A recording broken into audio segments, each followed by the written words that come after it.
Warahmatullahi wabarakatuh.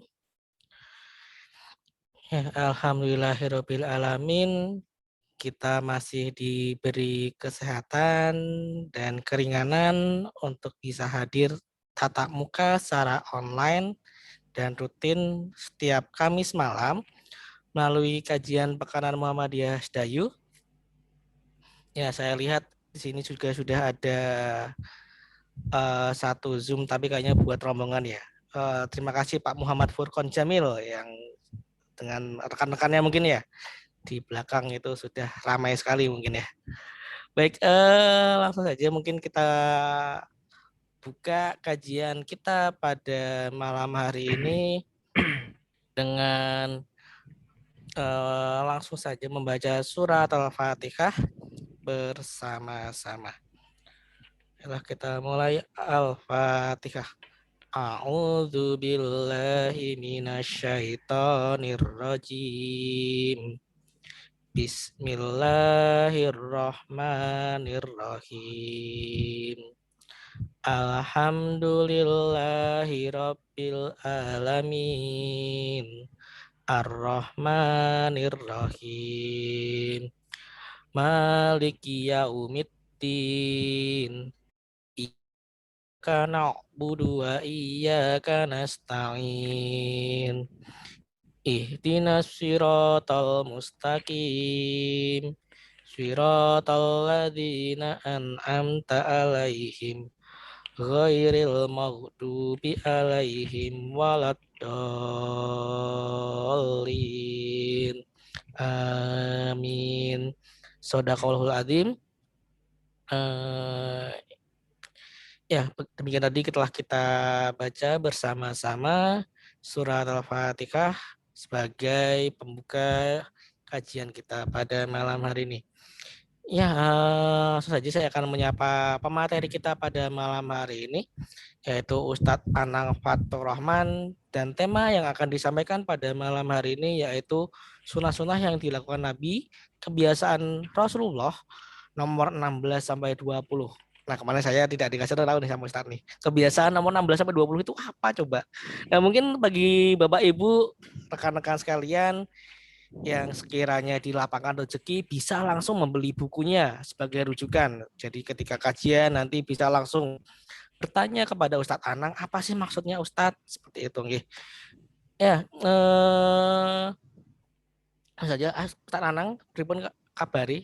Pripun gimana kabarnya pada malam hari ini? Alhamdulillah sehat. Alhamdulillah sehat Ustadz Bayu. Oke, tanpa mengulur waktu lagi kepada Ustadz Anang, waktu dan tempat kami persilahkan untuk mengisi kajian pada malam hari ini. Monggo. Ye, matur nuwun Ustadz Bayu. Mohon kami dijadikan Oh co-host. iya ya. Oh, nggih. Assalamualaikum warahmatullahi wabarakatuh. Waalaikumsalam warahmatullahi wabarakatuh. Alhamdulillahi wahdah. Wassalatu wassalamu ala man la nabiyya ba'dah. Wa ala alihi wa sahbihi wa mawalah. Wa la hawla wa la quwata illa billah. Subhanaka la ilma lana illa ma 'allamtana innaka antal alimul hakim.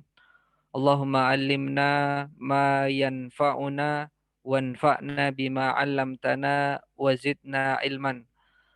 Allahumma rzuqna fahman nabiyyin wa hifdhan mursalin wa ilhaman malaikatal muqarrabin. Allahumma 'allimna ma yanfa'una wanfa'na bima 'allamtana wa zidna ilman. Amin amma ba'd. Ibu Bapak peserta kajian Lazismu Sedayu yang kami hormati, kami muliakan, rahimani wa rahimakumullah. Alhamdulillahirabbil alamin, pada kesempatan sore malam hari ini kita kembali dimudahkan oleh Allah melalui fasilitas teknologi ini untuk bisa bertatap layar, bisa kembali. Mudah-mudahan dalam suasana yang terbaik suasana yang penuh dengan syukur. Karena demikianlah sebagai seorang mukmin tidak ada suatu hal apapun kecuali ia hadapi dengan rasa syukur kepada Allah Subhanahu wa taala dan rasa sabar jika ia merasakan kesulitan-kesulitan di dalam hidupnya. Meskipun demikian, sabar dan syukur ini merupakan perkara yang keduanya adalah kebaikan bagi setiap mukmin. Maka sungguh tidak ada yang lebih membahagiakan ketika di muka bumi ini, melainkan kita menjadi seorang yang beriman kepada Allah Subhanahu wa taala. Jadi seorang mukmin itu adalah orang yang paling patut dan paling pantas untuk bahagia. Dan bahkan ini merupakan perintah Allah, kul bifadlillahi wa birahmati fabidzalika falyafrahu. Ya, katakanlah wahai Muhammad kepada umatmu bahwa dengan keutamaan dari Allah dan dengan rahmatnya, maka kalian hendaknya berbahagia dengan adanya agama Islam ini, dengan adanya Al-Quran yang diturunkan, maka tidak ada alasan bagi kita untuk tidak menjadi orang yang paling bahagia. Orang yang paling pantas untuk bahagia di atas muka bumi ini adalah orang-orang yang beriman kepada Allah Subhanahu wa taala. Karena bumi ini dititipkan oleh Allah kepada orang-orang yang beriman. Ya. Wa yarisuha ibadiyas solihun. Jadi mudah-mudahan pada malam hari ini dengan semangat kita belajar bersama, mudah-mudahan Allah berikan kemudahan kepada kita untuk mendapatkan ilmu yang bermanfaat. Amin. Ilmu yang bisa mengarahkan kita kepada amal-amal solih. Ilmu yang akan mengantarkan kita kepada amal soleh yang bisa menjauhkan kita dari ancaman azab Allah Subhanahu wa taala. Bapak Ibu yang kami hormati, rahimani wa rahimakumullah, kita akan melanjutkan belajar kita pada malam hari ini, yaitu kebiasaan Nabi Shallallahu Alaihi Wasallam dari buku karya Ustadz kami, Ustadz Abdul Zulfidar AKH, 165 kebiasaan Nabi Shallallahu Alaihi Wasallam. Malam hari ini, insya Allah, 5 kebiasaan yang akan kita pelajari, yaitu kebiasaan ke-16, 17, 18, 19, dan 20. Ya. Bapak Ibu yang kagungan bukunya bisa dibuka di halaman 64. Ya, kalaupun tidak, bisa melihat di layar masing-masing, mudah-mudahan terlihat share screen yang kami tampilkan. Terlihat Ustaz, terlihat. Alhamdulillah. Ya, kebiasaan yang ke-16 dari kebiasaan baginda Nabi Shallallahu Alaihi Wasallam adalah beliau terbiasa melaksanakan sholat lail, sholat malam sebanyak 11 rakaat. Ini kebiasaan yang ke-16. Nah, ini kebetulan kita sudah akan mendekati bulan Ramadan dan nanti ada ibadah sholat tarawih. Nah, di sini nanti bisa kita melihat bagaimana sesungguhnya dasar pendalilan sholat malam 11 rakaat atau yang lainnya itu. Nah, kebiasaan Nabi yang ke-16 adalah beliau terbiasa melaksanakan sholat malam itu sebanyak 11 rakaat. Hadisnya dari sahabat Abu Salamah bin Abdurrahman, beliau bertanya kepada ibunda kaum mukminin Aisyah radhiyallahu anha. Beliau bertanya, "Kaifa kanat sholatu Rasulillah sallallahu alaihi wasallam fi Ramadan?" Wahai ibunda kaum mukminin Aisyah, bagaimana sholatnya baginda Nabi Shallallahu Alaihi Wasallam itu di bulan Ramadan. Qalat, Aisyah menjawab, makana yazidu fi Ramadan wala fi ghairihi ala ihda asyarata rakaatan. Nabi Shallallahu Alaihi Wasallam itu terbiasa melaksanakan sholat di bulan Ramadan maupun di bulan-bulan selain Ramadan sebanyak 11 rakaat. Yusolli arba'a rakaatin. Beliau sholat 4 rakaat. Falatas al an husnihinna wa tulihinna. Jangan engkau tanya bagaimana bagus dan panjangnya sholat Nabi. Tsumma yusolli arba'an. Kemudian beliau sholat lagi 4 rakaat. Falatas al an husnihinna wa tulihin. Maka jangan tanyakan tentang bagus dan panjangnya sholat Nabi. Tsumma yusolli salasan. Kemudian beliau sholat 3 rakaat. Nah, ini intinya adalah bahwa baginda Nabi Shallallahu Alaihi Wasallam menurut hadis Bukhari yang diriwayatkan oleh sahabat Abi Salamah yang bertanya kepada Ummul Mukminin Aisyah, dijawab bahwa sholatnya Rasulullah Shallallahu Alaihi Wasallam itu di bulan Ramadan maupun di luar bulan Ramadan sebanyak 11 rakaat. Ini terjemahnya. Nanti insya Allah kami akan sampaikan ke panitia maupun ke Bapak Ibu yang menghendaki materi ini. Kemudian di antara hadis yang lainnya, ini hadis Bukhari juga yang diriwayatkan oleh sahabat Abdullah ibnu Umar. Abdullah ibnu Umar seorang sahabat yang memang gemar melaksanakan sholat malam. Jadi di antara sahabat-sahabat Nabi yang gemar melaksanakan sholat malam itu di antaranya adalah Abdullah ibnu Umar. Jadi Abdullah putranya Umar ini, beliau suatu ketika pernah bermimpi mendapatkan semacam kain beludru, yang kain ini bisa mengantarkan kemana Abdullah pergi. Bahkan diperlihatkan antara api yang sangat panas, kemudian tempat yang sangat sejuk dan sangat indah. Kemudian mimpi itu diceritakan kepada saudarinya Abdullah yaitu Hafsah.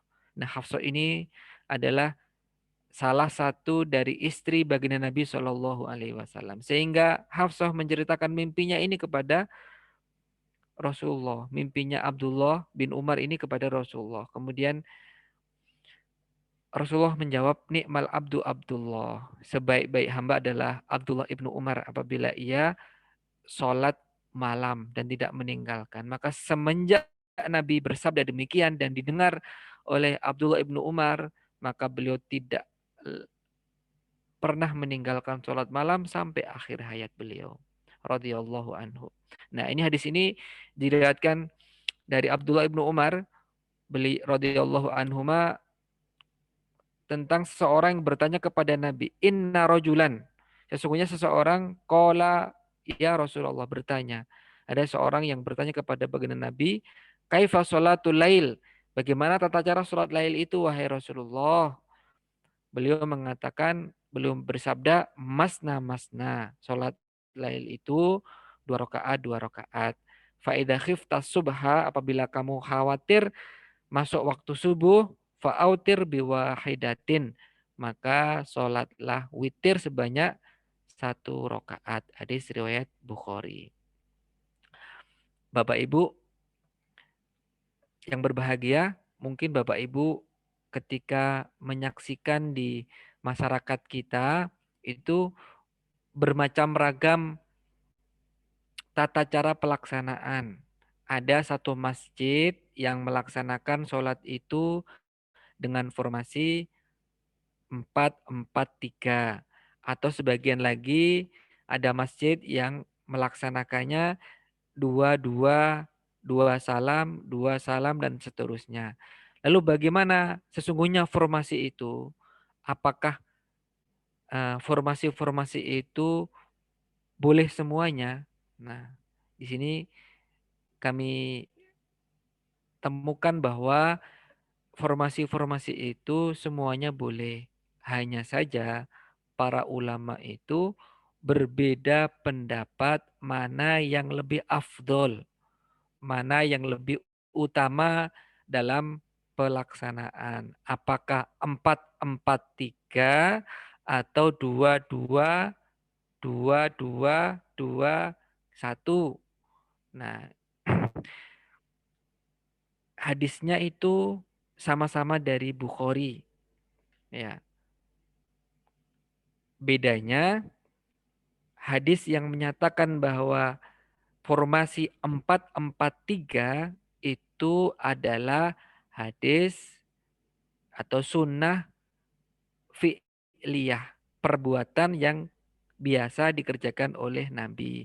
Sementara hadis yang menunjukkan formasi 2-2 itu adalah sunnah qauliyah ataupun perkataan Nabi ketika ditanya, bagaimana sholat malam itu? Dua salam, dan seterusnya. Nah, akhirnya para ulama berbeda pendapat. Seperti Abu Hanifah. Imam Abu Hanifah mengatakan bahwa yang afdol sholat malam itu pelaksanaannya adalah 4 rakaat. Salam, 4 rakaat salam. Kata beliau, jika ia mau, boleh dengan cara 2 rakaat. Atau kalau mau juga boleh dengan cara 6 rakaat baru salam. Atau boleh juga 8 rakaat baru salam. Dan dimakruhkan jika lebih dari itu, maksudnya mungkin 14 ataupun 16. Tapi karena riwayatnya itu ada yang 2, ada yang 4, ada yang 6, ada yang 8 baru salam. Nah, begitu menurut Abu Hanifah. Karena dilihat apa? Dilihat hadis ini yang membawakan adalah istri Nabi Shallallahu Alaihi Wasallam sendiri yang melihat langsung bagaimana praktek Rasulullah Shallallahu Alaihi Wasallam setiap harinya, setiap malamnya untuk sholat itu. Kata Aisyah tadi bahwa Nabi di Ramadan maupun di luar Ramadan tidak melebihi dari 11 rakaat. Beliau melaksanakan 4 rakaat, kemudian ditambah 4 rakaat, kemudian 3 rakaat witir. Nah, ini menurut pendapat Imam Abu Hanifah. Yang lebih afdol adalah yang formasinya 4-4-3. Tetapi menurut jumhur ulama, para ulama mayoritas yang lebih banyak seperti pendapat Imam Malik, Imam Syafi'i, Imam Ahmad, Abu Yusuf, Muhammad bin Hasan, kemudian para ulama yang lainnya, mayoritas mereka mengatakan bahwa yang lebih utama itu adalah yang 2 rakaat salam, 2 rakaat salam. Alasannya kenapa? Karena ada satu hadis dari Ibnu Majah ketika uh, disebutkan oleh Abu Bakar dari putrinya Aisyah bahwa Rasulullah Shallallahu Alaihi Wasallam itu melaksanakan sholat setelah Isya sampai fajar, maksudnya waktunya itu mulai dari ba'da Isya sampai subuh, ihda asyarata rakaatan, sebanyak 11 rakaat. Yusalimu fi kulis nataini. Beliau salam setiap 2 rakaat, salam setiap 2 rakaat, salam wa yutiru biwahidatin, dan beliau melaksanakan witir sebanyak 1 rakaat. Oke, ini hadis sahih riwayat Ibnu Majah. Nah, ini menjadi dalil penguat bahwasanya sebagian ulama atau bahkan kebanyakan ulama itu mengatakan atau berpendapat lebih utama sholat malam yang dikerjakan dua dua formasinya. Karena ini adalah hadis qauli ataupun perkataan Nabi, bukan sekedar perbuatan. di dalam kajian usul fikih memang bahwa sunnah qauliyah itu jika terjadi perbedaan dengan sunnah fi'liyah itu muqaddamun. Ya. Al-qaul muqaddamun alal fi'li.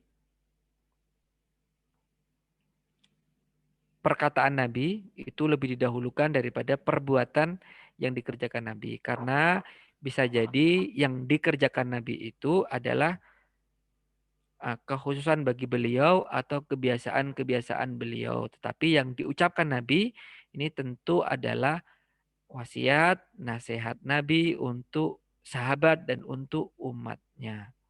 Tidak mungkin Nabi itu mengatakan perkataan yang tidak pas. Wa ma yantiku anil hawa. Apa yang disampaikan Nabi itu bukan berasal dari hawa nafsu. In huwa illa wahyu yuha. Tetapi itu merupakan wahyu dari Allah Subhanahu wa taala. Karenanya dari ayat ini para ulama ahli usul fikih mengatakan bahwa perkataan Nabi itu atau sunnah kauliyah lebih didahulukan daripada sunnah fi'liyah ataupun perbuatan Nabi Shallallahu Alaihi Wasallam. Meskipun itu sesungguhnya saling menguatkan, tapi kalau di apa di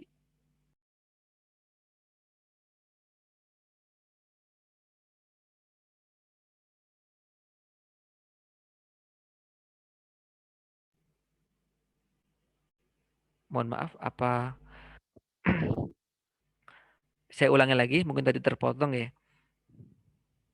Mungkin terpotong bahwa sunnah yang kauliyah itu jelas lebih diutamakan. Nah, karenanya mayoritas ulama mengatakan bahwa formasi dua plus satu ini yang lebih afdol. Tapi dua-duanya boleh dikerjakan. Dua-duanya ini hanya perbedaan ijtihad dalam memandang hadis tersebut. Sebagian mengatakan lebih utama yang 4-4-3, sebagian mengatakan lebih utama dua, kemudian satu. Tapi ketika dalam bukunya sholat taraweh Prof. Samsul Anwar itu juga disebutkan bahwa justru ketika hadis ini adalah kekhususan di bulan Ramadan karena hanya hadis ini yang menunjukkan riwayat pertanyaannya adalah kaifa kanat sholatu Rasulillah Shallallahu alaihi wasallam fi Ramadan. Bagaimana sholat Nabi Shallallahu alaihi wasallam di bulan Ramadan. Nah, di bulan Ramadan itu kata Aisyah sholatnya 11 rakaat, formasinya 4-4-3. Jadi ini pendapat-pendapat para ulama yang ketika memahami hadis-hadis di atas. Kemudian menurut beberapa keterangan ya seperti yang disampaikan oleh Dr. Muhammad Umar Basmul dalam Bughyatul Mutatawwi'. Beliau mengatakan demikian, dianjurkan bagi setiap muslim untuk melaksanakan sholat witir atau sholat tahajud. Jadi kalau di tuntunan tarawih, ibadah Qiyam Ramadan, kalau di Majelis Tarjih itu disamakan Bapak Ibu antara sholat witir, sholat tahajud, sholat lail, sholat tarawih adalah pada intinya adalah sama. Pada intinya adalah sholat sunnah yang dikerjakan ba'da isya sampai waktunya itu sampai sebelum masuk waktu subuh. Nah, kemudian di sini dikatakan bahwa dianjurkan bagi setiap muslim untuk melaksanakan sholat witir, sholat tahajud sebanyak 11 rakaat. Ia bisa mengerjakan dengan dua cara. Mau milih. Yang pertama, 2 rakaat salam sebanyak 10 rakaat, lalu witir 1 rakaat. Atau yang kedua adalah 4 rakaat salam, lalu witir 3 rakaat. Nah, ini demikian yang disimpulkan oleh para ulama. Ini tentang formasinya. Lalu bagaimana tentang jumlah rokaatnya? Menurut Ibnu Hajar Al-Haisami. Jadi ada Al-Haisami, ada Al-Asqalani. Kalau ini Al-Haisami belum mengatakan bahwa tidak ada satu hadis sahih pun yang menjelaskan bahwa Nabi Shallallahu Alaihi Wasallam melaksanakan sholat tarawih sebanyak 20 rakaat. Nabi loh ya ini, Nabi tidak melaksanakan sebanyak 20 rakaat. Adapun riwayat yang menjelaskan bahwa Nabi melaksanakan sholat tarawih sebanyak 20 rakaat adalah hadis yang sangat-sangat lemah.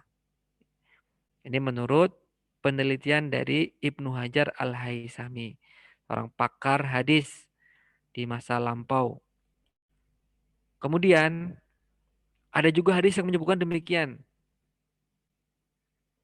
Hadis yang menyebutkan bahwa dalam Bukhari Muslim, Nabi Shallallahu Alaihi Wasallam menurut riwayat Ibnu Abbas sholat 13 rakaat pada malam hari.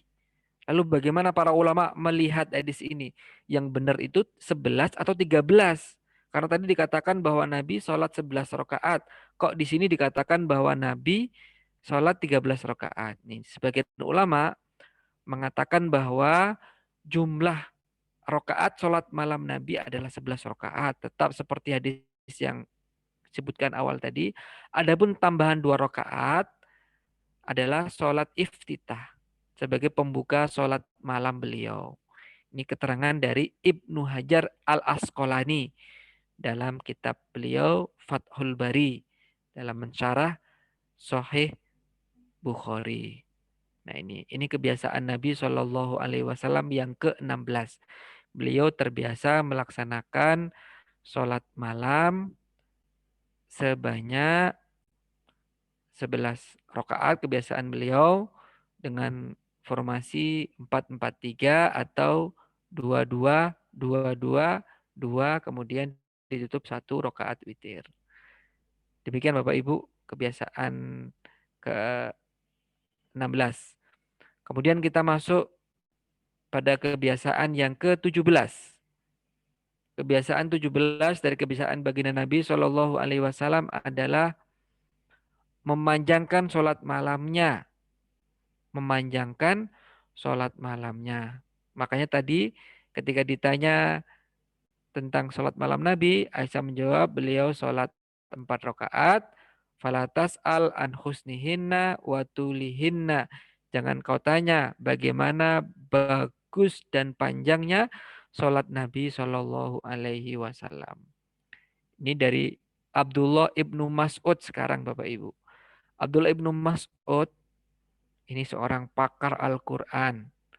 Bahkan Rasulullah Shallallahu Alaihi Wasallam sendiri yang memberikan rekomendasi kalau ingin membaca Al-Quran seperti ketika diturunkan, maka belajarlah kepada Abdullah ibnu Umi Abd. Abdullah ibnu Umi Abd ini adalah Abdullah bin Mas'ud. Nah, Abdullah bin Mas'ud itu meriwayatkan hadis ini karena beliau sendiri yang menceritakan kisah beliau ketika menjadi makmum Rasulullah Shallallahu Alaihi Wasallam dalam sholat malam beliau.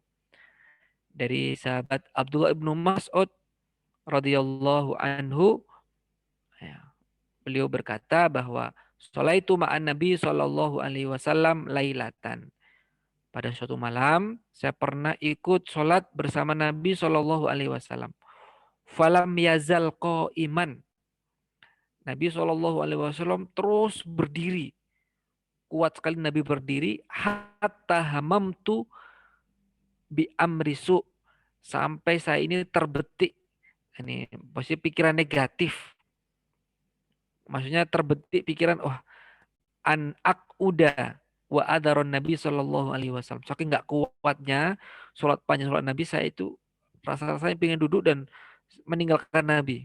Tapi ini hanya keinginan loh ya, hamam. Kita itu kan belum dianggap berdosa kalau punya keinginan yang buruk selama belum dikerjakan keinginan itu. Berbeda dengan niat kebaikan. Kita sudah dianggap melakukan kebaikan kalau kita sudah punya niat. Meskipun nggak jadi dikerjakan. Maka seorang mukmin itu banyak-banyaklah berniat untuk kebaikan. Punya himmah, keinginan, punya tekad untuk berbuat baik itu sudah mendapatkan satu kebaikan terhitung. Tapi kalau punya himbah keburukan belum dihitung kalau belum dilakukan. Nah, ini Abdullah ibnu Mas'ud yang pakar Quran, yang hafal Quran dengan baik, yang memiliki keluasan ilmu, saja beliau merasa ingin segera duduk dan ingin meninggalkan sholatnya Nabi karena saking panjangnya sholat beliau. Di dalam keterangan yang lain, ini dari sahabat Hudzaifah ibnul Yaman radhiyallahu anhu. Sahibu siri Rasulullah Shallallahu alaihi wasallam, penjaga rahasia Nabi. Orang yang paling banyak diceritakan rahasia orang-orang munafik di masa Nabi adalah Hudzaifah ini. Nah, beliau pernah sholat di belakang Rasulullah Shallallahu alaihi wasallam ini. Kalau tadi adalah Abdullah ibnu Mas'ud yang bercerita. Nah, sekarang ini adalah Hudzaifah ibnu Yaman. Ini kesaksian beliau. Testimoni beliau setelah ikut sholat bersama Nabi, sholat malamnya adalah kata Hudzaifah, Nabi Shallallahu Alaihi Wasallam itu sholat membuka sholat malamnya dengan baca surat Al-Baqarah dari mulai Alif Lam Mim, Dzalikal kitabul la raiba fi. Ini dalam hati, ini Hudzaifah ini saking panjangnya sholat itu sampai mengatakan bahwa mungkin Nabi akan ruku pada ayat yang ke-100. Ya sabar, sabar, dikuat-kuatin. Namun ternyata beliau tetap melanjutkan sampai akhir Al-Baqarah. Sampai akhir Al-Baqarah baru selesai rakaat pertama. Dan beliau juga membaca surat An-Nisa pada rakaat berikutnya. Selesai tuntas. Maka ini menjadi penjelas ataupun gambaran tentang perkataan Ummul Mukminin Aisyah radhiyallahu anha tadi, fala tas'al an husnihinna wa tulihin. Jangan kau tanya tentang panjang dan bagusnya, tentang bagus dan panjangnya sholat Nabi Shallallahu alaihi wasallam. Sudah banyak testimoni dari para sahabat yang ikut langsung sholat malam Nabi begitu panjang. Maka tidak heran jika Nabi membiasakan 11 rakaat itu karena panjang sekali. Jadi panjang sekali.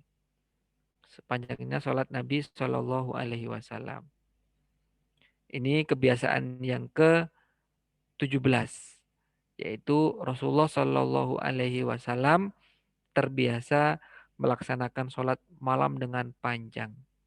Jadi kalau testimoni dari Aisyah itu sampai beliau bertanya, Rasulullah Shallallahu Alaihi Wasallam itu sampai sholat malam hatta tatafattor kodamahu, sampai kaki beliau itu bengkak-bengkak. Saking lamanya beliau berdiri. Nah, kenapa engkau mengerjakan demikian wahai Rasulullah? Kemudian Rasulullah menjawab, afala uhibbu an akuna abdan syakuro. Apa tidak suka jika aku ingin menjadi hamba yang pandai bersyukur. Jadi cara Nabi untuk bersyukur adalah memaksimalkan potensi yang dimiliki untuk beribadah kepada Allah Subhanahu wa taala dengan sebaik-baiknya. Dimaksimalkan untuk beribadah kepada Allah. Nikmat yang diterima digunakan untuk maksimal dalam beribadah kepada Allah Subhanahu wa taala. Cara bersyukur yang terbaik adalah memaksimalkan nikmat yang diterima untuk beribadah kepada Allah Subhanahu wa taala. Kemudian Bapak Ibu, kita lanjut kepada kebiasaan yang ke-18. Singkat ini, insya Allah cepat selesai.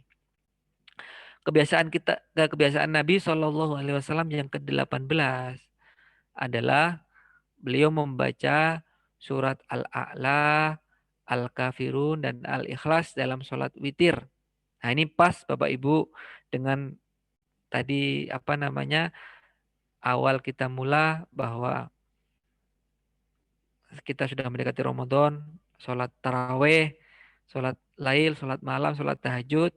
Nah ini kan kita sering mendengar para imam di masjid-masjid kita itu membaca Al-A'la, Al-Kafirun, sama Al-Ikhlas. Mana dalilnya? Ini dalilnya. Dari bahwa baginda Nabi Shallallahu Alaihi Wasallam itu karena yaqra'u fil witri, beliau membaca di dalam sholat witir beliau itu bisa bihis marobikal a'la, membaca sabihis marobikal a'la. Ini setelah iftitah, kemudian al-fatihah, kemudian membaca sabihis. Kemudian rakaat yang kedua setelah Al-Fatihah membaca Al-Kafirun. Rakaat yang ketiga membaca Qul huwallahu ahad. Nah, ini kebiasaan Nabi di dalam sholat witir adalah surat-surat yang dibaca, yang dipilih adalah Al-A'la ataupun Sabbihis, kemudian Al-Kafirun, Qul ya, kemudian Al-Ikhlas, Qul huwallahu ahad. Jadi hadis ini bagi yang mengerjakan sholat witirnya 3 rakaat, yang formasinya 4-4-3, katakanlah begitu, maka hadis di atas sangat tepat untuk diamalkan. Dan 3 surat inilah yang paling sering kita dengar dari para imam di bulan Ramadan. Ini bisa dibuka di bukunya halaman 72. Kemudian Bapak Ibu, di dalam madhab Maliki dan Syafi'i. Ya, di dalam madhab Maliki dan Syafi'i, setelah Al-Ikhlas itu ditambahkan Muawwidzatain, 2 surat penjagaan. Al-Falaq dan An-Nas. Al-Falaq dan An-Nas itu kan disebut dengan Muawwidzatain, 2 surat penjagaan, karena ini menjaga Nabi Shallallahu Alaihi Wasallam ketika Nabi Shallallahu Alaihi Wasallam dikirimi santet oleh tukang sihir dengan mengikat rambut beliau, kemudian tadi dibuhul, kemudian dimasukkan ke dalam sumurnya, dan diberi kabar demikian, dan Ali diperintahkan untuk mengambil, kemudian diambil, dilepas buhulnya tersebut. Kemudian inilah turun surat Muawwidzatain, 2 surat penjagaan, Al-Falaq dan An-Nas. Maka ini menjadi penjagaan. Ini disunahkan Bapak Ibu dibaca bisa sebelum tidur untuk penjagaan. Ayat kursi, Al-Ikhlas, Al-Falaq, An-Nas. Nah, itu kemudian ditiupkan dan diratakan ke seluruh tubuh yang bisa dijangkau. Bisa juga ini dibaca setelah sholat, ada tuntunannya. Ayat kursi, Al-Falaq, An-Nas, dan Al-Ikhlas tadi. Nah, kalau di dalam sholat witir, ini dalam madzhab Maliki dan Syafi'i, itu bukan sekedar Al-Ikhlas saja, tapi di rakaat yang ketiga itu ada Al-Ikhlas, kemudian tambah Al-Falaq dan An-Nas. Jadi kalau kita dapati di kampung kita, kok ada tambahan lagi setelah Al-Ikhlas, kemudian langsung jadi uh, walam yakul lahu kufuwan ahad, Bismillahirrahmanirrahim, Qul a'udzu birabbil falak, langsung terus begitu sampai Anas. Ini karena seperti yang dipedomani dalam mazhab Maliki maupun Syafi'i, ada tambahan. Kemudian pelaksanaannya bagaimana jika tadi kita sebutkan bahwa mazhab Syafi'i, Maliki memilih formasi 2-2. Lalu bagaimana? Nah, kalau bacanya di mana ini? Bagi yang mereka melaksanakan formasinya 2-2, nanti di 2 rakaat sebelum witir itu membacanya Al-A'la, kemudian Al-Kafirun, baru 1 rakaat setelahnya yaitu surat witirnya dengan Al-Ikhlas. Nah, begitu di keterangan Dr. Wahbah Zuhaili dalam Fiqhul Islam wa Adillatuhu. Nah, lalu tadi yang dipedomani dalam mazhab Syafi'i dan mazhab Maliki hadisnya ini tentang ada tambahan setelah Al-Ikhlas kemudian ditambah Muawwidzatain, 2 surat penjagaan yaitu al apa namanya? Al-Falaq dan An-Nas. Oke, bisa dibaca sendiri nanti. Hadisnya demikian. Kemudian keterangan yang lainnya. Nah, ini keutamaan witir. Nah, witir itu sangat dianjurkan, terutama bagi kita yang sudah sholat malam, maka ditutup dengan witir. Innallaha witrun yuhibbul witro. Sesungguhnya Allah itu witir. Sesungguhnya Allah itu ganjil. Allah itu esa satu. Ya, Allah itu esa. Yuhibbul witro, menyukai yang ganjil-ganjil. Makanya kan dianjurkan apa namanya sunnahnya tiga ataupun bagaimana, misalkan nanti kita apa namanya berbuka berbuka dengan yang ganjil-ganjil misalkan itu landasannya bisa diumumkan dari keumuman hadis ini innallaha witrun yuhibbul witro ya 3, 5, 7 kurma yang di konsumsi misalkan ketika pertama kali berbuka puasa kan Nabi Shallallahu Alaihi Wasallam itu berbuka dengan membiasakan dengan kurma ya Rasulullah Shallallahu Alaihi Wasallam itu berbuka bi rutobatin dengan kurma-kurma yang basah, kurma rutop, kurma yang segar, kurma segar. Fa illam takun rutobatun fatamarotun. Kalau nggak ada kurma yang segar, fatamarotun, ya tamrun, kurma-kurma kering. Ya seperti yang dijual-jual sampai ke negeri kita itu. Fa illam takun tamarotun hasawatin min ma. Kalau nggak dapat kurma kering, waduh mungkin harganya mahal. Meskipun sekarang harganya turun ya. Insya Allah ini mudah terjangkau di bulan Ramadan mudah-mudahan. Karena tidak ada yang kesulitan yang umroh, jadi harganya ini turun drastis kata teman-teman itu. Maka kita bisa mengamalkan sunnah itu beli tamar atau kurma. Fa ilam takun tamarotun hasawatin min ma. Kalau nggak dapat kurma ya sudah dengan air mineral, air putih. Nah, itu juga sunnah. Kalau nggak punya kurma, sebaiknya minum air putih dulu. Jangan langsung kopi, jangan langsung teh, tapi air putih dulu dalam berbuka. Nih, innallaha witrun yuhibbul witro. Sesungguhnya Allah itu esa, ganjil, witir, mencintai witir. Maka fa'autiru ya ahlal Quran. Maka berwitirlah kalian wahai para ahli Quran. Orang-orang yang baca Quran maka berwitirlah. Ini Nabi itu sering memanggil dengan ungkapan-ungkapan yang menggugah jiwa. Fa'autiru ya ahlal Quran. Maka berwitirlah wahai ahli Al-Quran. Kan, oh ya, ahli Quran kita ini. Wah, maka witir, jangan tinggalkan witir. Ketika dalam peperangan yang lain, suatu ketika Nabi juga memanggil para sahabat. Ya ashab suratil Baqarah, wahai sahabat pembaca surat Al-Baqarah. Nah kan ketika begitu kan langsung secara maknawiyahnya langsung terangkat itu. Para pembaca Al-Baqarah. Maka kita juga bisa mengatakan seorang, ya, Pak, panjenengan itu ahli sujud loh Pak. Ingat ahli sujud. Ini kan sebagai mengingat, kita ini seorang muslim. Seorang yang sholat beribadah kepada Allah. Diingatkan ahli sujud itu kan lebih lebih apa maknawinya ini langsung terangkat. Nah, secara emosional itu dapat kita. Fa'autiru ya ahlal Quran. Maka witirlah wahai ahli Al-Quran. Orang-orang yang membaca Al-Quran. Fa'autiru ya ahlal Quran. Ini kebiasaan Nabi SAW yang ke-18. Ya, beliau membaca Al-A'la, Al-Kafirun, dan Al-Ikhlas di dalam sholat witirnya. Kemudian kebiasaan Nabi SAW yang ke-19. Ini menjelang terakhir. Kebiasaan beliau yang ke-19 adalah beliau SAW mengganti sholat malam di siang hari jika berhalangan. Jadi ternyata ada solusi Bapak Ibu.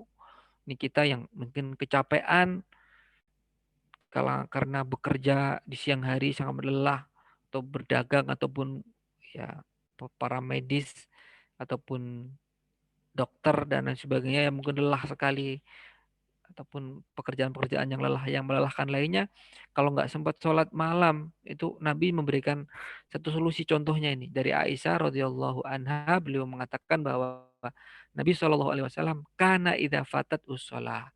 Apabila Nabi Shallallahu Alaihi Wasallam ketinggalan sholat malam karena sakit atau yang lainnya, min wajain au ghairihi, karena sakit atau yang lainnya, sholat minan nahari sintai asyrota rakaatan. Beliau sholat itu di siang hari. Nah, ini ternyata ada solusinya. Yang sudah terbiasa sholat malam, sudah menjadi kebiasaan, ternyata jika berhalangan di suatu malam atau terhambat karena udur-udur tertentu, maka bisa diganti ternyata di siang harinya. Kapan siang hari itu? Siang hari itu maksudnya adalah ya pokoknya ya setelah subuh sampai duhur. Itu di siang hari yang dikerjakan oleh Nabi Shallallahu Alaihi Wasallam. Nah, jumlah rakaatnya sama dengan jumlah rakaat sholat tahajud. Kalau biasa sholat tahajudnya 7 rakaat, kemudian nanti diganti menjadi 8 rakaat di waktu duha. Ditambah 1 agar genap maksudnya. Nah, Nabi Shallallahu Alaihi Wasallam melaksanakan qadha atau mengganti sholat malamnya itu 12 rakaat di waktu duha. Kenapa? Karena kebiasaan Nabi sholatnya itu adalah 11 rakaat. Karena 11 rakaat kebiasaan Nabi, maka agar menjadi bilangan yang genap bukan ganjil lagi, karena sholat apa namanya siang kan ya tidak witir ya, agar digenapkan maka ditambah 1 menjadi 12 rakaat. Jadi Nabi Shallallahu Alaihi Wasallam melaksanakan qadha sholat malamnya itu sebanyak 12 rakaat di waktu duha. Kalau kita biasa sholat malam 7 rakaat, katakanlah ya nanti sholat qadhanya 8 rakaat. Kalau biasa 3 rakaat, ya qadhanya menjadi 4 rakaat. Begitu tata caranya, ditambah 1 biar menjadi jumlah yang genap tidak ganjil. Nah, ini juga hadis yang lain yang menjadi penguat dari Umar, belum mengatakan Nabi SAW bersabda dengan man nama an hizbihi. Barang siapa yang ketiduran ataupun tidak sempat melaksanakan hizibnya atau bacaan tilawah Al-Quran hariannya, dari hizibnya dia terlewat, au an syai'in minhu, atau sesuatu daripadanya, faqara'ahu fima baina sholatil fajri, kemudian dia melaksanakannya, menggantinya, jadi antara sholat subuh wa sholatid duhri, dan sampai sholat duhur, kutibalahu ka'annama qara'ahu minal lail, maka dia dicatat sebagaimana ia membacanya ketika malam hari. Maka dia dicatat sebagaimana ia membacanya di malam hari. Nah, demikian. Ada solusi, alhamdulillah. Kalau kita terlewat dari sholat malam, ya kita bisa mengerjakannya di waktu duha. Di waktu duha. Nah, ini hadis tadi itu riwayat Imam Muslim, tapi juga diriwayatkan oleh Imam Abu Dawud dan yang lainnya. Ini pengarang Aunul Ma'bud mengatakan bahwa hadis tersebut menunjukkan disyariatkannya melakukan amal soleh di malam hari. Ada utama. Kalau mengerjakan amal soleh di malam hari ini lebih utama dari sisi memang lebih hening, secara konsentrasi lebih fokus, lebih terhindar dari pandangan manusia, lebih keikhlasan lebih terjaga. Qiyamul lail ini juga asyaddu wat'an, lebih menguatkan pijakan. Maka disyariatkan di malam hari dan menunjukkan disyariatkannya mengganti amalan jika tidak sempat melaksanakannya karena ketiduran atau udzur yang lainnya. Siapa saja yang melaksanakan qadha atau mengganti amal ini di antara sholat subuh dan duhur atau waktu duha, maka dia seperti melaksanakannya di malam hari. Nah, ini keutamaan. Dan terakhir Bapak Ibu, sebagai penutup pertemuan kita pada malam hari ini, kebiasaan Nabi Shallallahu Alaihi Wasallam yang ke-20. Beliau terbiasa melaksanakan sholat duha sebanyak 4 rakaat.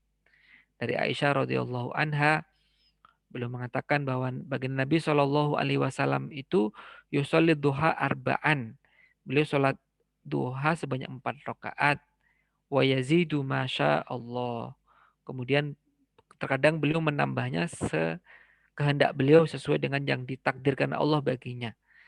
Nah, ini menjadi penguat bahwa Nabi Shallallahu Alaihi Wasallam itu melaksanakan sholat duha yang paling sering itu sebanyak 4 rakaat. Keutamaannya apa? Ini salah satu keutamaan sholat duha 4 rakaat. Man sholat duha arba'an. Barang siapa yang melaksanakan sholat duha sebanyak 4 rakaat, qoblal ula arba'an, dan juga melaksanakan sholat sebelum sholat ula ataupun sholat duhur sebanyak 4 rakaat, banallahu lahu baitan fil jannah. Allah akan membangunkan rumah di surga. Nah, kita pesan tiket rumah di surga itu demikian. Ini jadi ada salah satu penjelas begini Bapak Ibu, kenapa kok pahala itu tidak langsung diberikan nyata di dunia ini dalam wujud yang terlihat begitu. Ya, karena dunia ini terlalu sempit untuk menampung pahala yang diberikan Allah kepada orang yang beriman. Kita sholat duha 4 rakaat, kemudian qobliyah duhur 4 rakaat, itu Allah membangunkan rumah di surga. Ini kalau satu hari. Kalau setiap hari, berapa banyak rumah yang dimiliki. Nah ini betapa besarnya pahala yang dijanjikan Allah kepada orang-orang Muslim yang melaksanakan ketaatan-ketaatan kepada Allah Subhanahu wa taala. Ini dalam hadis Tobroni fil Ausat ini dinyatakan hasan.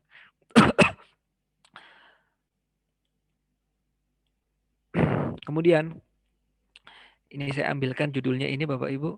Ini dari Tabwib dalam kitab Sahih Muslim. Istihbabu sholati duha. Dianjurkannya sholat duha. Wa ana aqallaha rok'atan. Dan batas minimal sholat duha itu adalah 2 rakaat. Wa akmalaha saman. Dan batas maksimalnya itu 8 rakaat. Jadi memang begitu keutamaan sholat duha itu, bahwa di sini disebutkan bahwa setiap persendian masing-masing kita ini yang 360 itu setiap sendi itu butuh sodako. Tasbih itu sodako. Tahmid, alhamdulillah itu sodako. Tahlil, la ilaha illallah juga sedekah. Takbir, Allahu Akbar juga sedekah. Amar ma'ruf nahi mungkar itu sedekah. Wa kullu dzalika, semua itu wa yujzi'u min dzalika ruk'atani yarka'uhuma minad duha. Dan semua hal tadi itu tercukupi dengan 2 rakaat sholat duha. Ini paling minimal 2 rakaat sholat duha ini sudah mencukupi segala kebaikan yang disebutkan di dalam hadis tersebut. Nah, para ulama itu memang berbeda pendapat. Dalam mazhab Hanafi itu mayoritas batas maksimal sholat duha itu 12. Karena Nabi pernah sholat, barang siapa yang sholat 12 rakaat di waktu duha, tadi itu banallahu lahu baitan fil jannah, dibangunkan rumah di surga.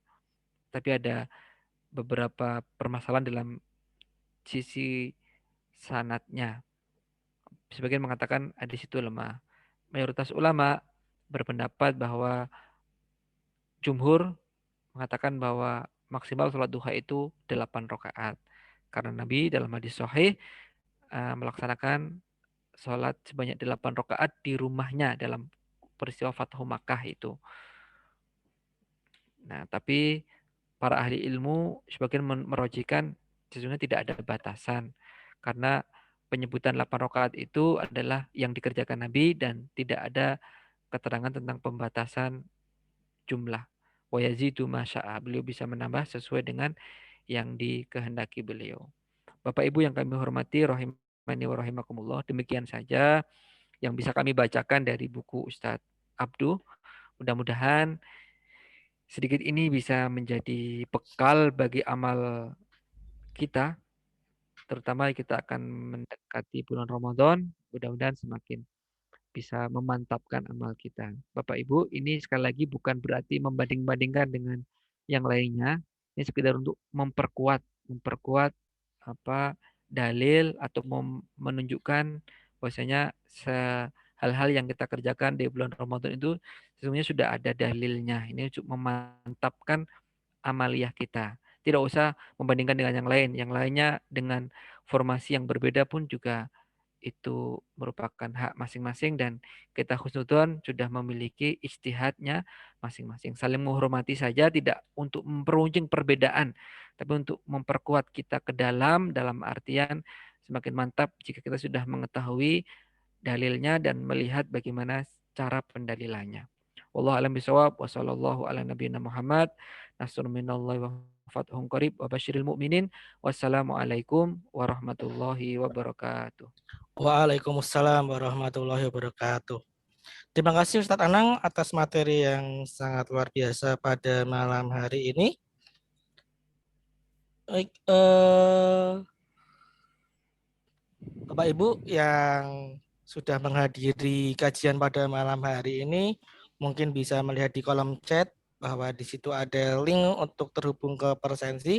Nah, Bapak Ibu bisa mengisi Persensi di situ agar tetap termonitor dan bisa mendapat info dari kami mengenai kajian-kajian dari Muhammadiyah Sedayu. Baik, ini sudah ada pertanyaan Ustadz dari Bapak Herman Fuadi. Ternyata ada 3 pertanyaan ya. Mau saya bacakan tiga-tiganya atau satu-satu dulu Ustadz? Satu-satu dulu. Baik Ustadz, yang pertama dari Profesor Dr. Haji Suwijio Pramono, kalau nggak salah saya baca ya. Profesor Dr. Haji Suwijio Pramono apoteker, mungkin nanti Pak Herman Fuadi bisa menjelaskan ya siapa beliau. Menganjurkan berbuka dengan teh hangat manis itu menyehatkan. Bagaimana pendapat Ustadz? Itu pertanyaan pertama. Nggih. Oh nggih, tentang ini nggih, tentang berbuka. Kebiasaan, ya kebiasaan kita semua kan di Indonesia ya. Kalau buka puasa itu pasti teh panas manis umum itu. Nah, itu gimana Ustadz?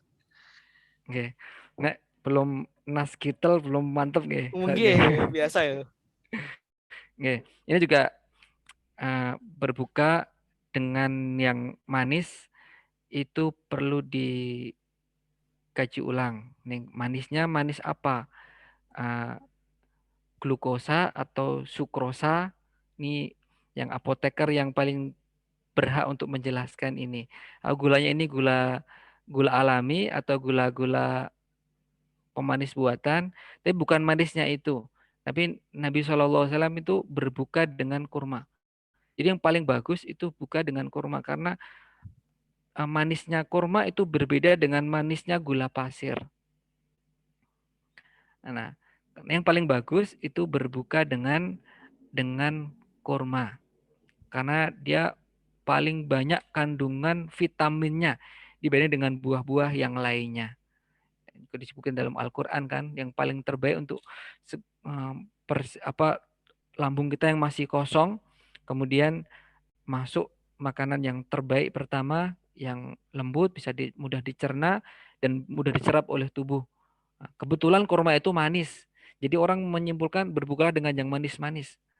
Nah, ternyata itu iklan teh botol apa begitu kan. Ya. Aduh, ternyata itu iklan itu. Berbukalah dengan yang Ya, manis. ya berbukalah bersama ya. yang Bersama yang lainnya. manis. Itu Ya, beda Ustaz. ya dengan istri di rumah masing-masing. Kemudian apa namanya? Yang paling baik yaitu dengan kurma. Kalau nggak ada kurma ya dengan air putih. Mungkin saya bisa menyimpulkan lebih baik mungkin dengan air putih hangat. Nah, mungkin air putih hangat mungkin lebih tepat. Bagi mereka, mohon maaf yang diuji dengan sakit diabetes misalkan kan kalau dengan yang manis itu ataupun teh manis itu kan juga mungkin perlu dikaji ulang. Maka paling baik itu kurma karena gulanya gula yang sehat. Kemudian juga kalau nggak ada ya dengan air putih hangat lah. Wallahu alam bisawab. Kita kembalikan ke hadisnya saja lebih utama. Oke, itu yang pertama. Ya, jadi pada intinya teh hangat manis itu masalah kebudayaan ya Ustadz ya, bukan anjuran ya berarti ya. Oke, Ya, untuk Pak Syahrir yang udah angkat tangan, ditahan dulu pertanyaannya. Saya lanjut ke pertanyaan kedua nih. Berarti kodok sholat malam tanpa witir ya Ustadz, karena berakhir genap. Gimana oke, Ustadz? betul, betul Ustaz. Jadi karena emang kodoknya itu tidak pakai witir, seperti yang praktek yang dikerjakan Nabi itu, ditambah satu biar genap. Ya, Baik, pertanyaan ketiga yang terakhir dari Bapak Herman Fuadi. Sholat tarawih itu adalah sholat tahajud di bulan Ramadan. Tapi banyak ustadz juga menyampaikan walaupun sudah sholat tarawih, jangan tinggalkan sholat tahajud karena keduanya adalah dua sholat yang berbeda. Ini bagaimana Ustadz? oke. Ya, ini memang uh, perbedaan pendapat di kalangan para ahli ilmu, para ulama tentang penamaan itu. Ini kalau kita ini kan kajian ini ya, kajian Muhammadiyah Sedayu kan.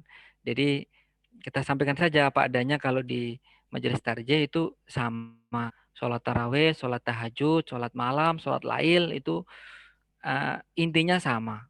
Sholat sunnah yang dikerjakan antara Ba'da Isya sampai dengan dengan subuh. Nah, bisa dikerjakan di awal waktu, bisa dikerjakan di tengah-tengah maupun di akhir waktu. Nah, kemudian di situ yang menjadi permasalahannya itu adalah apakah 11 rakaat itu pembatasan. Nih, sebagian ulama ada yang mengatakan itu dibatasi 11. Kenapa? Karena Nabi itu yang dikerjakan di Ramadan maupun di luar Ramadan itu 11. Jadi ada yang memahami itu pembatasan. Wong Nabi bisa mengerjakan lebih, tapi kenapa Nabi tetap mengerjakan itu 11 terus? Nah, itu. Tapi pendapat yang wallahu alam mendekati kebenaran, pendapat yang lebih kuat yang pernah kami pelajari itu bukan pembatasan, tapi memang praktek yang dibiasakan Nabi, karena Nabi itu memang terbiasa melakukan sesuatu dan terus sampai beliau wafat akan terus dikerjakan, tidak pernah ditinggalkan. Nah, kalau satu amal yang beliau kerjakan itu akan terus dibiasakan dan tidak ditinggalkan. Nah, jadi begitu. Jadi ada yang membedakan, karena kalau tarawih itu kan di bulan Ramadan dan itu biasanya di awal waktu, maksudnya di awal waktu setelah Isya begitu langsung, kan ada tarawih, ada istirahatnya. Nah begitu. Wallahu a'lam bishawab. Jadi intinya begitu. Ya, mungkin pertanyaan lanjutannya, Ustadz, jika sudah sholat tarawih, apakah masih boleh sholat tahajud, Ustadz? Ataukah itu dianggap sama? Oke, kalau yang sudah sholat tarawih, bagi yang sudah cukup ya nggak apa-apa, cukup. Kalau pengen sholat lagi nggak apa-apa, karena memang isinya tidak ada pembatasan tertentu.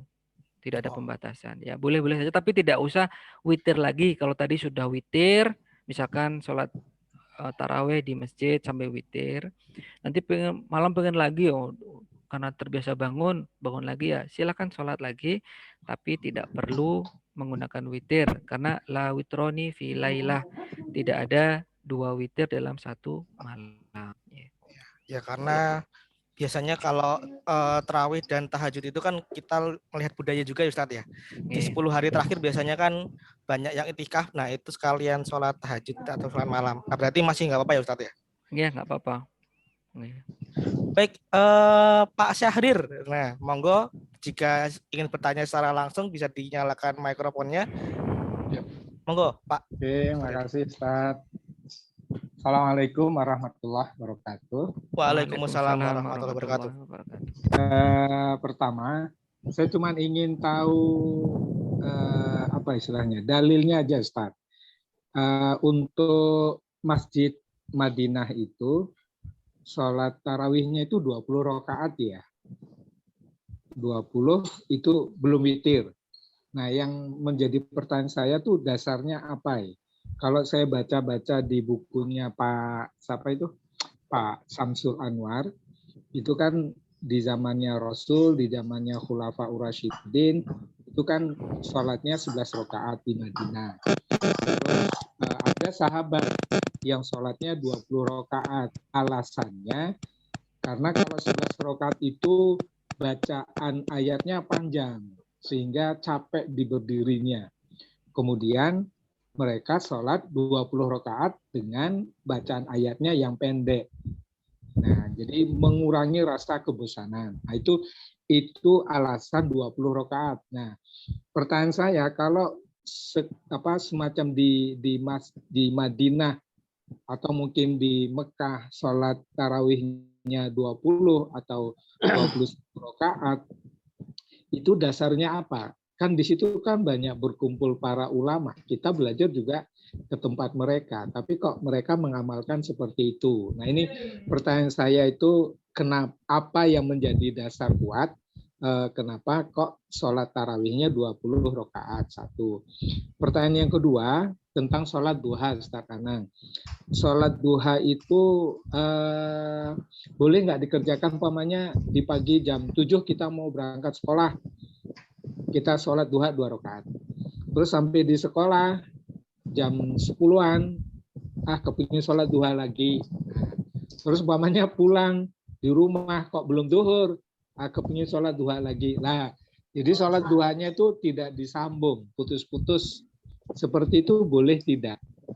Nah, pertanyaan yang ketiga terakhir, saya mohon maaf ini mungkin nggak ada di pembicaraan, tapi saya butuh informasi tentang fidyah bagi orang yang tidak bisa puasa penuh. Itu apakah boleh dibayar di awal, umpamanya ibu menyusui atau ibu hamil. Nah, dia kan jelas periode hamilnya atau menyusuinya kan cukup panjang, 2 tahun umpamanya. Nah, kemudian di awal puasa dia bayar fidyah sekaligus 30 hari itu. Kan tapi kan dia baru mulai puasa Ramadan di hari pertama. Nah, apakah itu boleh? Nah, gitu Ustaz. Terima kasih. Ya, baik Ustadz, bisa langsung dijawab mungkin. Oke, terima kasih Ustaz Syahrir atas pertanyaannya. Yang pertama tentang sholat di Masjid Nabawi. Jadi memang praktek sholat taraweh di Masjid Nabawi ada 2 pilihan Ustaz. Gelombang pertama itu 20 rakaat, 22. Kemudian gelombang yang kedua itu 11 rakaat, itu sebelum sahur. Jadi bisa milih yang pengen 20 rakaat ya sholatnya di gelombang pertama di awal, tapi yang pengen 11 rakaat sholatnya di akhir. Nah, dua-duanya ini difasilitasi. Lalu bagaimana sesungguhnya itu alasan? Ya, alasannya persis seperti yang disampaikan Ustaz Sahir tadi, yang di antara para ulama itu menyebutkan bahwa ya karena memang kalau untuk mencapai seperti sholatnya Nabi kan sangat panjang itu, 11 itu panjang sekali. Maka untuk menghindari kebosanan dan lebih banyak sujudnya, lebih banyak sholawatnya, lebih banyak sujudnya. Jadi kan ada ketika ada seorang yang ingin menemani Nabi, ya Robiah itu kan ditanyai oleh Nabi, kamu pengen hadiah apa? As'aluka murafaqataka fil jannah. Saya ingin membersamai engkau wahai Rasulullah di surga. Nah, lalu Rasulullah mengatakan bahwa ini ala nafsik bikasrati sujud. Kalau begitu, tolong aku untuk memenuhi permintaanmu itu berdoa kepada Allah, kamu dengan cara memperbanyak sujud. Nah, ini di situ juga para ulama mengambilkan pendalilan, kalau gitu semakin banyak sujudnya itu semakin bagus. Ini sholat sunnah antara 11 dengan 20 kan tentu lebih banyak yang 20 itu dari sisi banyaknya sujudnya itu. Nah, maka di situ terus itu dipakai. Tapi juga ada saat yang 11 tapi di akhir malam. Nah, itu di akhir malam. Jadi pendalilannya hanya sisi itu. Kalau dari sisi kalau dari sisi kualitas kekuatan hadis memang lebih jelas, yang lebih kuat itu kebiasaan Nabi itu 11 rakaat. Tapi sekali lagi dipahami itu bukan sebagai batasan. Kalau kita ingin meneladani Nabi dan Nabi itu 11, itu juga satu keutamaan dari si meneladani Nabi Shallallahu Alaihi Wasallam itu. Kemudian yang kedua tentang sholat duha, nggih. Sholat duha itu bagaimana? Boleh nggak dikerjakan secara mercu? Ya, boleh Ustaz. Selagi masih masuk di waktunya. Kok tahu crispy kayak apa? Selagi masih melaksanakan di waktunya, itu masih boleh. Jadi tidak ada keharusan sholat duha itu harus berturut-turut. Ya, misalkan sholat syuruk kan sudah masuk waktu duha, itu bahkan sebagian mengatakan itu sholat duha yang diawalkan. Ada sholat syuruk, misalkan sholat isyraq, nanti pengen sholat lagi, maka nggak apa-apa. Selagi masih di waktu duha, sampai kurang lebih setengah jam sebelum duhur. Setengah jam sebelum duhur. Dia mengatakan seperempat sebelum duhur, tapi saya lebih condong setengah jam sebelum duhur untuk kehati-hatian. Setengah jam sebelum duhur sudah habis waktu duhanya itu. Jadi tidak ada keharusan harus harus berturut-turut. Nah, boleh sekarang 2, nanti 2 atau ditambah lagi. Sama seperti sholat tarawih kan juga demikian. Tidak ada keharusan langsung selesai di awal atau harus berturut-turut kan, bahkan tarawih itu kan diselingi dengan dengan istirahat. Kalau dari sisi sejarahnya, istirahat dulu. Maka diselingi dengan apapun pun boleh. Maka sholat tarawih biasanya diselingi dengan kultum, dengan apapun juga tidak mengapa.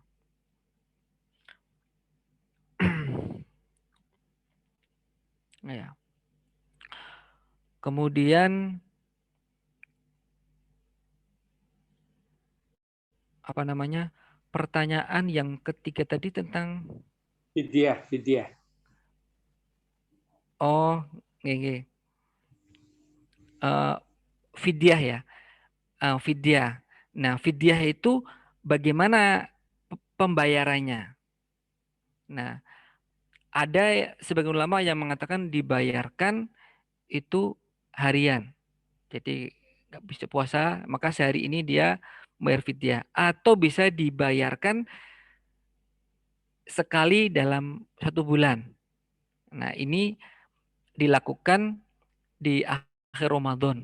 Di akhir Ramadan atau setelah Ramadan. Karena kan kita apa namanya belum melaksanakan. Jadi jangan dibayarkan di awal, Ustaz.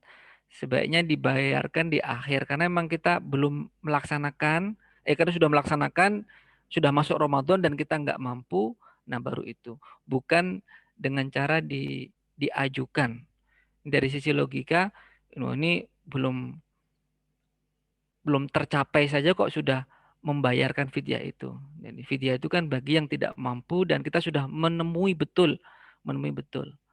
Nah, bagi orang yang sudah yakin kalau benar-benar nggak akan mampu sebulan, nah itu kita juga tidak bisa memastikan karena memang kita juga nggak tahu umur manusia sampai kapan. Maka lebih baik seperti para ulama menyebutkan yang lebih utama dibayarkan di akhir Ramadan. Nah, begitu. Wallahu alam. Ustaz. Nanti coba akan kami lacak kembali. Kalau ada informasi atau tambahan pendapat nanti akan kita sharekan. Wallahu alam. Sudah terjawab semua Pak Syahrir? Ya, sudah matur nuwun. Eh, Mas, ya, tanya-tanya itu bukunya Ustadz Abduh itu bisa diperoleh di mana ya? Yang dibahas Ustadz Anang. Ustadz Anang gimana? Oh, ini saya dulu pesan ke beliau saat di Pustaka Al-Kausar itu dikirim dari Jakarta. Oh, Tapi iya. banyak Ustaz di apa namanya di shopping juga banyak insya Allah. Shopping di beberapa buku saya lihat. Judulnya apa? 165 kebiasaan Nabi Shallallahu Alaihi Wasallam. Oke, matur nuwun, Ustaz. Siap. Ya, bagi Bapak Ibu yang mencari bukunya, judulnya adalah 165 kebiasaan Nabi karangan Abduh Zulfikar kalau nggak salah ya. Ya, Ustadz Abduh Zulfidar AKH. Ustadz Abduh Zulfikar AKH. Gitu. Ini ada pertanyaan lanjutan tadi dari Pak Herman Fadi. Kayaknya setelah menyimak dari pertanyaan Pak Syahrir. Di Madinah dan Makkah, sholat tarawih 20 rakaat sesudah Isya dengan surat 1 juz dan tengah malam sholat lagi 10 rakaat. Dan suratnya 1 juz juga, baru ditutup dengan witir. Ini apa juga ada dasarnya Ustadz? Ini menurut pengalaman beliau ketika berada di sana, iktikaf di sana. Begitu Ustadz. Ya, ini beliau ini pengalaman banyak sekali, ini guru kami dan biasa menghantarkan, membimbing para jamaah haji maupun umroh. Jadi biasa iktikaf di sana beliau. Ini kalau yang 20 rakaat ya kalau dari sisi dalil tidak demikian. Maksudnya ini hanya untuk memberikan fasilitas, memfasilitasi bagi jamaah karena tidak semuanya mampu sholat malam di akhir malam karena mungkin karena pekerjaan ataupun hal yang lainnya mampunya di awal malam. Ya makanya difasilitasi yang pengen awal malam ya diselenggarakan, yang pengen akhir malam juga ada. Ini bagi para takmir juga bagus jika punya seperti ini. Apalagi di kondisi pandemi dan mungkin sholatnya masih soft distancing ya. Kemudian harus berjarak karena kan untuk Ramadan pertama kalau udah kembali ke masjid ini kan mungkin akan membludak nggak cukup kalau dengan soft yang berjarak, itu kan jadi nggak cukup masjidnya. Nah, di sebagian masjid ada yang berinisiatif, dibagi saja. Ada yang di gelombang pertama, bagi yang tidak mampu di malam hari, bagi bisa gelombang selanjutnya, atau agak malam lagi, jam 9, jam 10, atau bahkan jam 3, jam 2, bagi yang menginginkan juga juga boleh-boleh saja. Nah, ini secara dalil tidak ada, belum pernah kami dapatkan, mohon maaf tidak ada, belum pernah kami dapati, tapi secara apa namanya, apa yang bisa kita pahami demikian. Itu hanya fasilitas yang diselenggarakan untuk memberikan kemudahan bagi seluruh jamaah dengan berbagai macam latar belakang dan berbagai macam kesibukan. Wallahu alam. Nah, baik,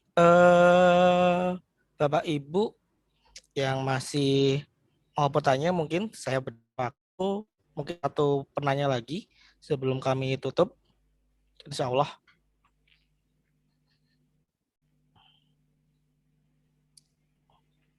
Bisa melalui kolom chat atau bisa langsung mengklik tombol raise hand pada fitur yang tersedia di Zoom.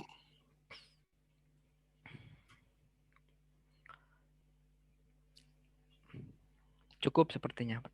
Ya, luar biasa sekali soalnya ya, mendekati Ramadan dan ternyata temanya cocok sekali ya, mendekati Ramadan dan sunnah-sunnah yang disampaikan pada malam hari ini pas momennya. Baik, Alhamdulillah. mungkin ada juga ada pertanyaan, bisa mengirimkan pertanyaan melalui admin kami yang biasa memberikan info melalui WhatsApp ya. Baik, terima kasih atas partisipasi Bapak Ibu jamaah kajian Pekanan Muhammadiyah Sedayu. Semoga apa yang disampaikan oleh Ustadz Anang Fatur Rahman bisa bermanfaat bagi Bapak Ibu sekalian dan menjadi berkah bagi Ustadz Anang Fatur Rahman. Amin. Ya, sekali lagi bagi Bapak Ibu, silakan disimak kolom chat. Di situ ada link yang menuju ke kotak resensi, bisa diisi kepada Bapak Ibu. Nah, acara kajian Pekanan Muhammadiyah Sedayu selalu terselenggara berkat kerjasama Lazimus Sedayu, Madrasah Mu'alimin Muhammadiyah Yogyakarta, Angkatan Muda Muhammadiyah Sedayu, dan Majelis Tabligh Pimpinan Cabang Muhammadiyah Sedayu. Nah, tanpa terasa waktu juga yang akan memisahkan kita. Marilah kita tutup kajian pada malam hari ini dengan mengucap lafaz hamdalah dan doa penutup majelis. Alhamdulillahirrahmanirrahim. Subhanakallahumma wabihamdika. Asyhadu alla ilaha illa anta. Astaghfiruka wa atubu ilaik. Demikian, jika kami sebagai penyelenggara ada kesalahan, mohon maaf yang sebesar-besarnya. Sampai berjumpa di kajian Pekanan Muhammadiyah Sedayu pada edisi berikutnya. Terima kasih. Billahi wabillahi fastabiqul khairat. Wassalamualaikum warahmatullahi wabarakatuh. Sebelum ditutup, ini nanti puasanya kajian nggak?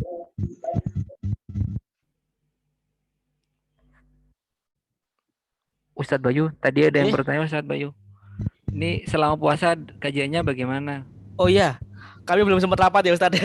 Nanti Okay. akan kami infokan kembali dengan para pemateri dan narasumber dari seluruh tema, mulai dari Ustadz Anang, Ustadz Ali, Ustadz Royan, dan Ustadz Miftah. Akan kami infokan segera Bapak Ibu ke jamaah sekalian. Insya Allah jika tetap hari Kamis, mungkin akan kami geser ke jam sebelum berbuka atau bergeser ke kajian Ahad pagi. Begitu. Tunggu saja info dari kami, ya. Terima kasih atas atensinya dan menanyakan kepada kami. Ya, gitu. Matur nuwun. Sami-sami Ustadz dan jamaah.